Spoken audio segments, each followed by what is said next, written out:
Boa noite a todos. Vamos nos entregando a este ambiente, liberando os nossos pensamentos, nos acalmando, relaxando, fazendo contato com a espiritualidade que aqui nos acompanha, para que possamos sentir a sua presença. Aumentando a ligação com o nosso mentor individual, este amigo e protetor que está sempre conosco, nos auxiliando e intuindo, e que nos pede para que possamos ouvi-lo, nos convidando à vivência da paz e à prática do bem.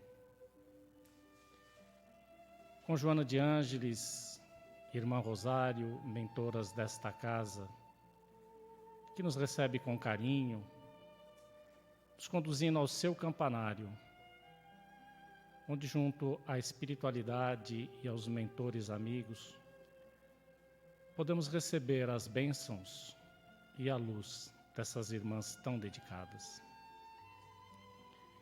E assim chegamos a Maria de Nazaré, mãe de amor, cuidadora incansável, que está sempre nos dizendo: filho, acalma-te, tudo irá passar, eu estou aqui, confia. Com seu carinho, ela nos leva à presença do seu Filho e nosso irmão Jesus, a quem agradecemos por estar aqui conosco, pela sua demonstração de serenidade e paciência diante de tantos desafios, por nos trazer os ensinamentos do seu Evangelho e nos mostrar o caminho que nos leva à salvação. Que possamos sentir este reencontro com o Mestre, que caminha conosco à presença de Deus, nosso Pai, a quem humilde agradecemos pelo seu amor e misericórdia por todos nós, por esta reencarnação, pela vida, por ter nos criado, e que mesmo diante das adversidades desta vida generosa que é, Ele nos propicia a felicidade. Basta que estejamos atentos, ligados a este Pai e nos entregando ao seu amor. E a quem louvamos com a sua prece: Pai nosso que estais no céu, santificado seja o vosso nome. Venha a nós o vosso reino. Seja feita a vossa vontade, assim na terra como no céu. O pão nosso de cada dia nos dai hoje. Perdoai as nossas ofensas, assim como nós perdoamos a quem nos tem ofendido. E não nos deixeis cair em tentações, mas livrai-nos de todo o mal. Que assim seja, graças a Deus. Vamos envolvendo também com todo o nosso amor, carinho, o nosso irmão Edson Sardano, que carinhosamente traz para nós as palavras do Evangelho desta noite. Que assim seja.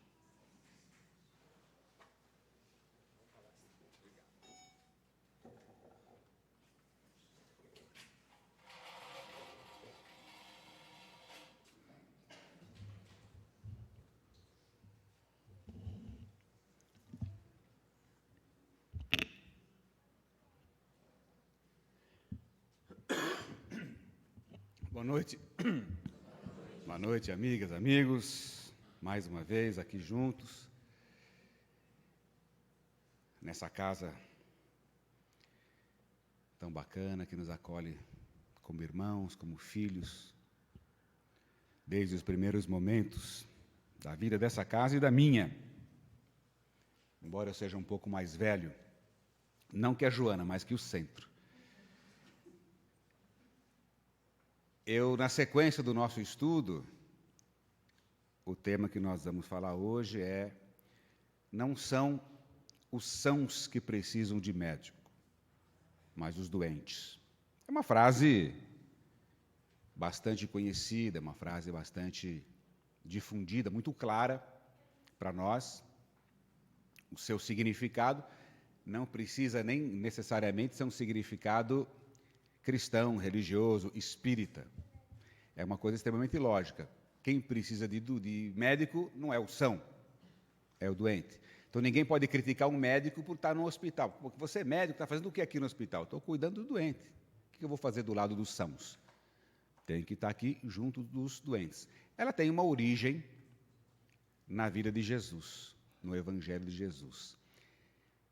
Ela remonta àquela passagem do paralítico de Cafarnaum, quando, possivelmente vocês se recordem, Jesus estava numa assembleia, uma casa lotada, não tinha acesso e que queriam levar um paralítico até ele, mas ele era acamado, e acabaram abrindo um espaço no teto, descendo ele por cordas.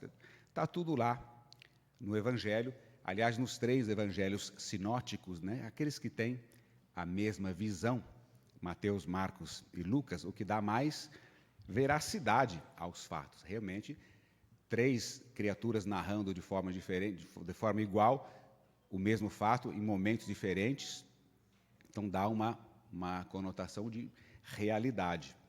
E nessa passagem, Jesus saindo desse espaço, Jesus saindo desse ambiente, ele encontrou uma pessoa, Mateus, que em algumas narrativas também pode ser chamado de Levi, ou Mateus Levi, e convidou Mateus, então, para acompanhá-lo. E Mateus o acompanhou. E Mateus era o que se chamava na época um publicano. E Jesus seguiu com Mateus até a sua casa, e lá sentou-se à mesa e juntaram-se a eles, então, outros publicanos, outros pecadores, os discípulos de Jesus. E aí chegaram aqueles fariseus, todos personagens do Novo Testamento, da Bíblia, expressões que a gente conhece, né, os fariseus, e comentaram com os discípulos, mas o que Jesus está fazendo aqui, sentado nessa mesa, junto com os publicanos e com os pecadores? Jesus, ouvindo, referiu-se então aos fariseus e disse essa frase: não são os sãos que precisam de médicos, mas os doentes. Eu não vim para os justos, mas para os pecadores. E é importante ressaltar, vamos dizer assim, essa passagem, porque foi nesse momento que Mateus, então, se converteu. Então, aí a gente vê a importância da presença do Cristo ali naquele momento. Quer dizer, a cura, dentro daquela metáfora que o próprio mestre colocou, a cura do doente moral, pela presença do médico Jesus, justificando, então, estar ali entre os doentes. Ele estava ali entre os doentes morais, os doentes da conduta, do comportamento, e um deles, o dono da casa, se curou naquele momento, converteu-se. Esse momento está eternizado num quadro. Esse quadro está exposto ainda numa igreja em Roma, de autoria do pintor Michelangelo Merisi, mas ele é mais conhecido como Caravaggio, pelo local de nascimento, uma cidadezinha, Caravaggio, também na Itália. E esse quadro retrata, então, o chamado de Mateus, salvo engano, esse é o nome do quadro. Quadro muito bonito, muito simbólico, que resume essa passagem do Cristo. Porque ele era um publicano. O publicano, o que era o publicano? Era um cobrador de impostos. Vocês veem que cobradores de impostos, já naquela época, não eram bem vistos, né? Hoje, da mesma forma, ninguém gosta de pagar imposto. Naquela época também não gostava, mas tem um agravante aí. Porque havia 2 tipos de publicanos. Os publicanos maiores, aqueles que cobravam em nome do Império Romano os impostos gerais, e os publicanos menores, que eram escolhidos entre os dominados. Daí a bronca que o pessoal tinha do Mateus, porque ele era um publicano menor. E o que era um publicano menor?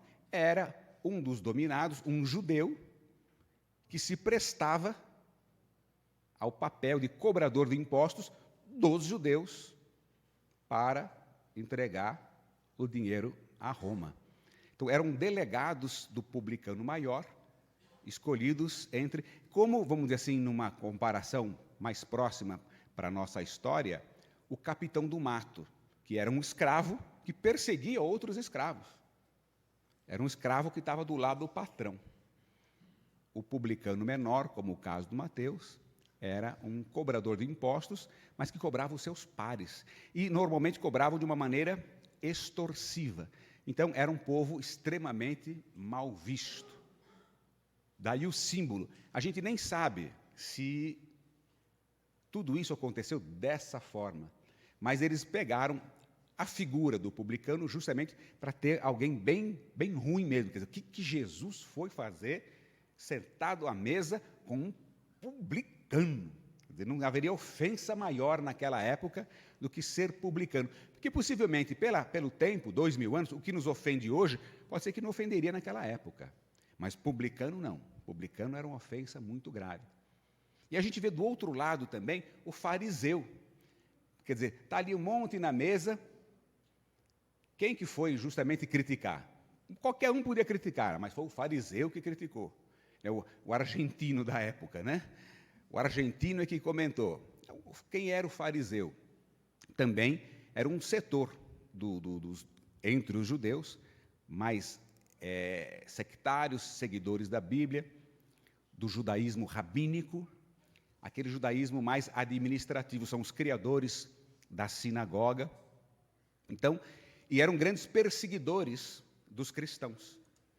E como a narrativa bíblica depois correu a humanidade e os anos todos por meio dos cristãos, então entrou aí também a maldadezinha, né? Então, para ficar bem claro, quem que é o malzinho da história? Publicano e fariseu. Mas essa é só uma explicação histórica. O que importa para nós é o que traduz esse quadro do Caravaggio, a conversão do Mateus. Mateus se converteu. Se converteu pela presença do Cristo, que não veio para os sãos, veio para os doentes, não veio para os justos, veio para os pecadores. E sentou-se com eles. E, infelizmente, hoje, muita gente, nas discussões todas, se coloca, vamos dizer assim, justificando.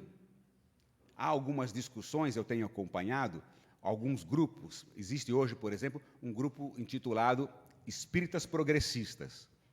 E esses espíritas, às vezes, querem, vamos dizer assim, concordar com algumas posições um pouco mais liberais. Eu não vou descer detalhes aqui agora, mas quando são confrontados com algum postulado do Evangelho, com alguma colocação, por exemplo, das nossas referências ainda encarnadas, de Valdo Franco, Chico Xavier, eles falam, não, mas vejam bem, Jesus fez a opção pelos pecadores. Jesus se sentou com os criminosos, com as prostitutas. Sim, mas não para ser um deles. Jesus não fez bagunça com esse povo. Jesus não foi comemorar com esse povo. Sentou sim com eles para transformá-los, para que eles mudassem as próprias vidas. E não, Jesus não desceu até eles. Jesus esteve com eles para que eles subissem até o Cristo, como Mateus o fez, como nós devemos fazer. Então, nós precisamos abrir os olhos e o coração para não buscar esse tipo de informação, para tentar justificar as nossas dificuldades. Não, veja bem, eu sou assim mesmo, mas o Cristo não sentou do lado de bandido, foi crucificado, um ladrão de um lado, outro ladrão do outro. Então, quer dizer, Jesus abençoou a roubalheira? Não, hipótese alguma. Hipótese alguma. O papel do Cristo ali era o papel do médico. Era o papel de quem queria, pelo exemplo, curar. O exemplo da esperança, mostrando que todo mundo tem chance, todo mundo tem direito a uma oportunidade, todo mundo tem direito ao perdão. Todo mundo tem, mas o perdão vem a partir da mudança de postura. O perdão vem a partir da mudança do comportamento. O perdão não é uma dádiva gratuita. O próprio Evangelho, quando diz, perdoai para que Deus vos perdoe, não é uma troca. Então eu perdoo aqui para que Deus me perdoe ali. Não. O perdão ali de Deus, ele vai ser uma consequência natural do perdão aqui seu. Porque ao perdoar, você sobe na escala evolutiva. Ao perdoar, você deixa as arestas. Ao perdoar, você concretiza a evolução, o progresso, que é o que realmente a vida preconiza, a nossa mudança, o nosso crescimento. É o chamado de Mateus, o chamado para qualquer um de nós. Estamos sendo chamados constantemente, como o próprio Evangelho fala, né? Muitos chamados, poucos os escolhidos, momentaneamente. A cada geração, são muitos os chamados, todos somos os chamados, não são muitos. Poucos os escolhidos. Isso quer dizer o quê? Vai haver uma parte, uma grande parte que não será escolhida? Não, mas é para fortalecer esse sentimento, esse sentido, digamos assim, essa definição dessa luta constante, para que nós sejamos uns dos escolhidos, mas é uma autoescolha. Deus não vai escolher a gente por uma ou por outra razão. Nós seremos automaticamente escolhidos pela nossa mudança de postura, pela nossa mudança de comportamento, pelo atendimento ao chamado do Cristo, como aconteceu com Mateus, como acontece com o perdão, como acontece com qualquer outra coisa. A gente cresce, a gente evolui. Todas aquelas arestas, todos aqueles problemas, aquelas dificuldades que serviriam para nos impulsionar, elas perdem a razão de ser. Porque você conseguiu aprender, conseguiu mudar a postura, mudar o comportamento sozinho. O que a gente chama hoje de castigo, de sofrimento, são estímulos para fazer com que a gente escute o chamado de Deus, para que a gente se converta em uma criatura melhor. Mas, às vezes, nosso ouvido ainda é um pouco reticente, resistente, a nossa postura ainda é um pouco resistente. Nós estamos muito presos a esse mundinho nosso aqui, esse mundinho humano, material. Esses apelos todos da matéria ainda nos prendem muito.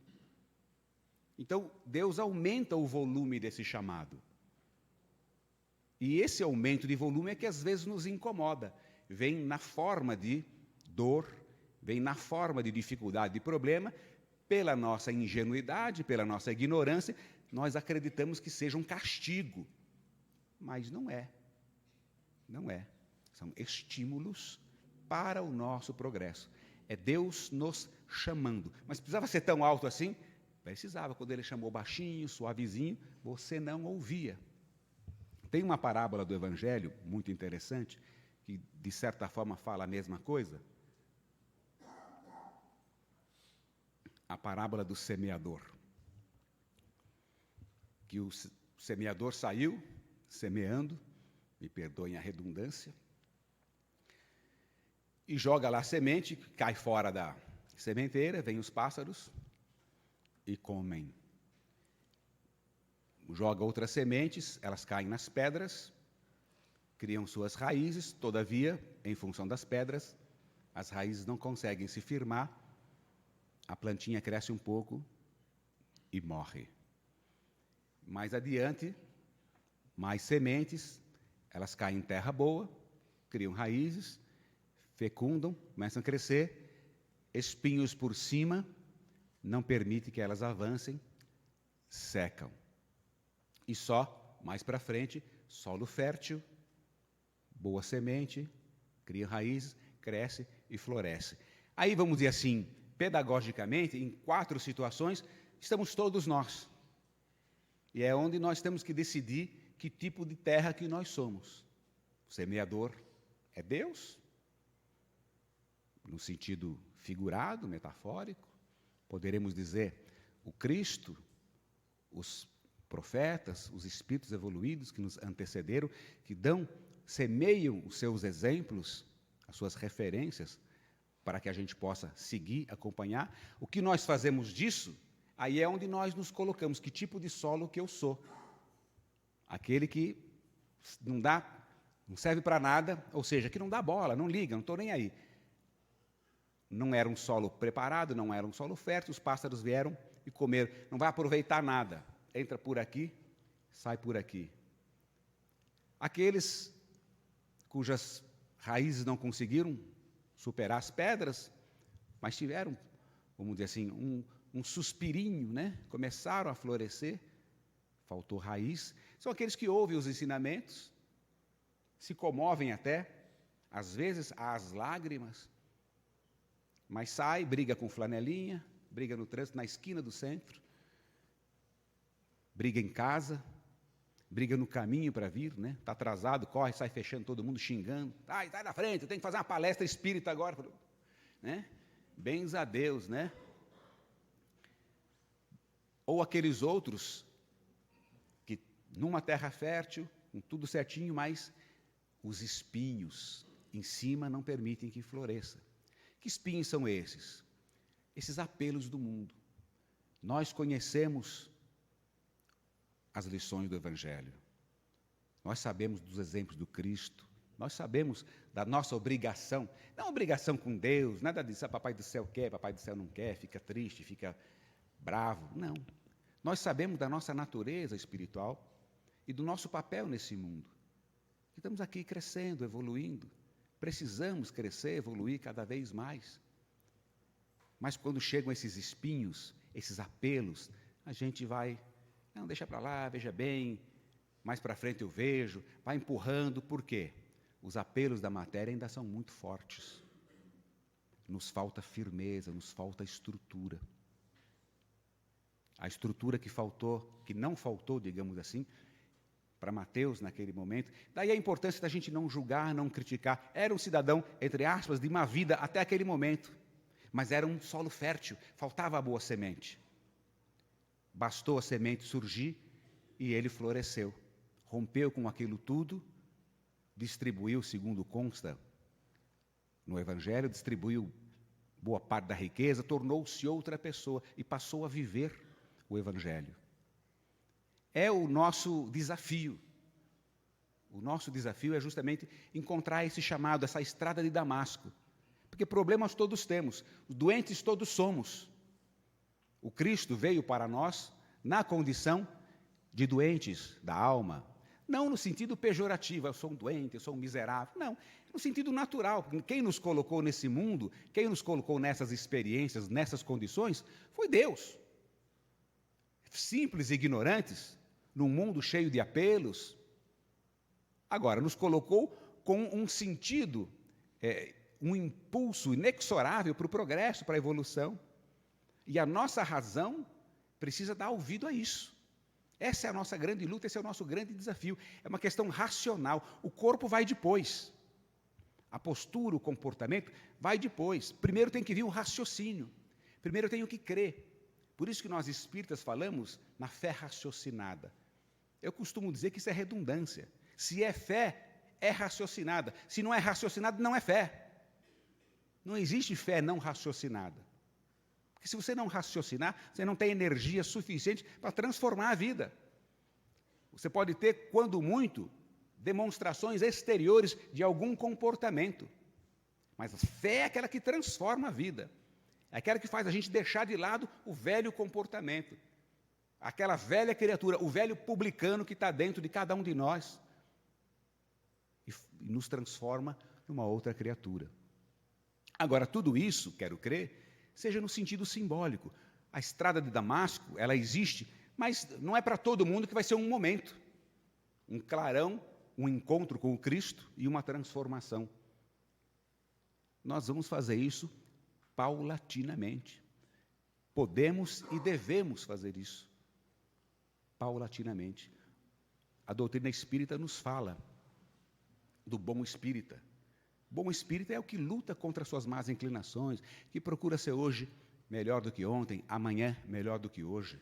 É uma luta constante, de ir devagarinho, deixando as arestas, exercitando o perdão, exercitando o amor ao próximo, exercitando a paz. É um exercício pela compreensão, pela fé, pela razão, por mim, por nós. Vou ser bom, vou ser melhor, independente do que está acontecendo ao meu lado. Fizeram uma experiência, acho que nos Estados Unidos, mas reproduziram aqui em Pernambuco, numa escola chamada Madre de Deus. colocaram uma geladeira cheia de sorvete, picolé, sorvete de palito, né? Lá no Nordeste é picolé, sorvete é de massa. Lá, picolé, de palito é picolé. Fizeram uma geladeira, lá colocaram cheia de sorvete, de picolé. E uma plaquinha, picolé, R$1. Sei lá qual é o valor, estabeleceram o valor. E uma caixinha, para colocar o dinheiro lá. Sem ninguém olhando, nenhuma câmera escondida, nada disso. Primeira semana, 70 e poucos % dos alunos pegaram o picolé e pagaram, colocaram. Então, havia o dinheiro correspondente a 70 e poucos % dos picolés consumidos. 20 e poucos % chuparam picolé sem pagar. Segunda semana, 50%, mais ou menos, chuparam picolé, pagaram. Os outros 50% não pagaram. Terceira semana, 20% pagaram. 80% não pagaram. Qual é o resultado da pesquisa? A honestidade humana, a honestidade frágil, ela está diretamente ligada à honestidade alheia. Eu vou ser honesto e o outro se dando bem? Não. Então quer dizer que eu vou lá e pago. Eu sou o trouxa. Eu vou lá e pago o sorvete. E o esperto pega e não paga. Não. Também vou ser esperto que nem ele. Vou roubar. Vejam que tristeza. Numa escola religiosa, de elite, século XXI. Eu ainda acho que o que chupa sorvete e não paga é esperto. Eu, que pago, mesmo que não tenha ninguém vendo, eu sou tonto. Ou a gente muda isso, ou o mundo vai continuar desse jeito. Eu ficar olhando para o outro, para saber se eu devo ser correto ou não. Devo fazer, não sei, espera, vamos ver o que o outro vai fazer. Conforme o que ele fizer, faço eu. A evolução é um patrimônio pessoal de cada um. Não depende absolutamente de ninguém. Nós precisamos parar com essa mania de achar que quem ganhou dinheiro, quem ficou famoso, se deu bem. Mesmo que tenha roubado, mesmo, se deu bem. Deu bem não. Mas é o nosso foco na matéria, né? Então, quem ganha dinheiro, quem fica famoso, quem fica importante, poderoso, tudo aqui. Isso é a grande bobagem. Que presidente, que político, que guerreiro foi mais poderoso que Jesus? E Jesus não tinha nada. Tinha um cargo público, nada. Não tinha dinheiro, não tinha uma propriedade, não tinha nada. É a prova de que o poder não está estruturado em coisas, nem poder, nem felicidade, nada disso. Nada disso. Todas as criaturas que hoje nós reverenciamos, que nós admiramos, que são as nossas referências, tiveram nada. Francisco de Assis nem a roupa do corpo devolveu para o pai, saiu nu para cuidar dos pobres. Que é a criatura mais poderosa? Só para conhecer a igreja dele lá em Assis, são milhares e milhares de pessoas diariamente. É um poder permanente. Quem era o Papa da época? Ninguém nem lembra. Então é um exercício que nós precisamos fazer para entender, para aprender e para viver em paz nesse mundo. E para buscar a cura, porque nós não vamos fazer isso de uma hora para outra. Poxa, mas você citou Jesus, citou Francisco de Assis, aí o exemplo é grande demais, é forte demais. Mas é a nossa referência. Eu não sei se eu já falei aqui, mas se falei, volta a falar, não tem problema nenhum. Que nem essa coisa de armamento que estão falando aí. Essa discussão de lei de armamento, arma para cá, arma para lá. Mas desarmaram só o cidadão de bem, o bandido continua armado. E eu estou preocupado, estou com inveja do bandido. Eu quero ficar igual ele. O bandido está armado, eu também quero. Mas ele é bandido, pô. Ele é bandido. Você é cidadão. Ah, mas se fosse uma presa fácil?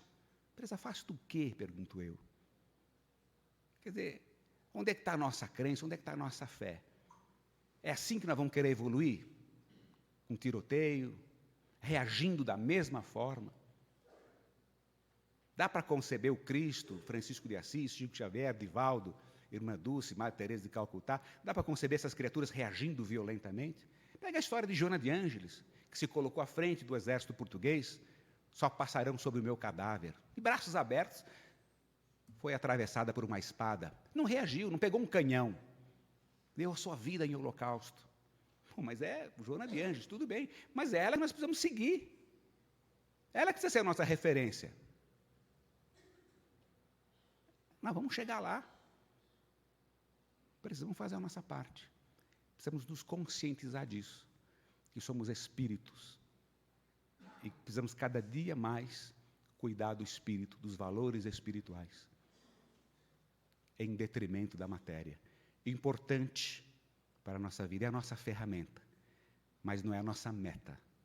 Não é aí que deve estar o nosso coração. Não pode ser a matéria o nosso tesouro. E aí, da mesma forma, não pode estar o nosso coração. Somos imperfeitos, temos problemas, temos dificuldades. Somos os doentes do Evangelho. Mas sabemos quem é o médico, sabemos onde está a cura.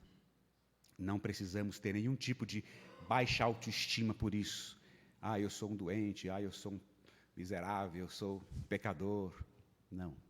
Como Divaldo diz, eu costumo repetir sempre que posso, no seu seminário de perdão e auto-perdão, permita-se ser como você é, mas imponha-se ser cada dia melhor. O que nós somos, nós somos. O que nós fizemos, já fizemos. Agora é o momento de recomeçar. Agora é o momento de nascer uma nova criatura. Agora é o momento de atender ao chamado, como Mateus atendeu. O chamado do Mateus, o chamado do Sardano, do José, do João, de todo mundo. O chamado por uma vida melhor, por um mundo melhor. Mesmo começando dos nossos problemas. Como diz a Joana de Ângeles, até nesse livro que eu trouxe para não esquecer, Mestre de Amor. Aqui tem uma frasezinha, num capítulo intitulado Mesmo Imperfeitos.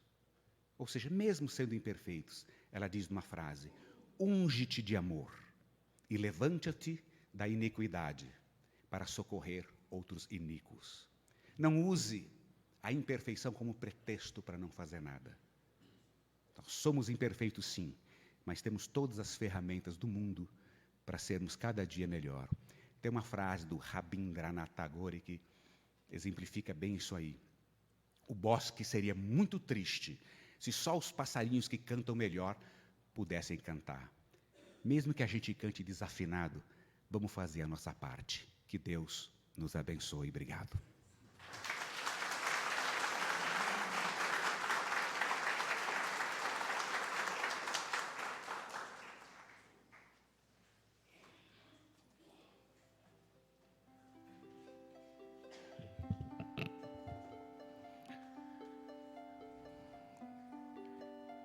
Preenchidos pelo amor divino através das palavras que acabamos de ouvir,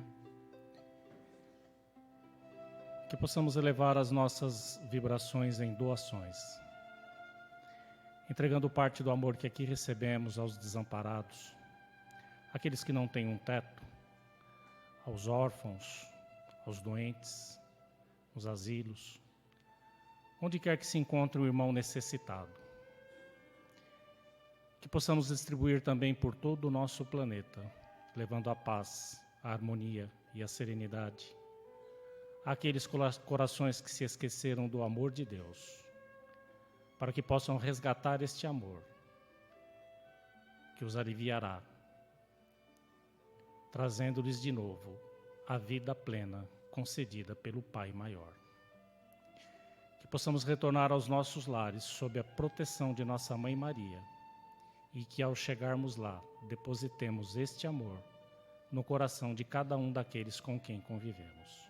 Que Deus abençoe a todos, um excelente final de semana. Que assim seja, graças a Deus.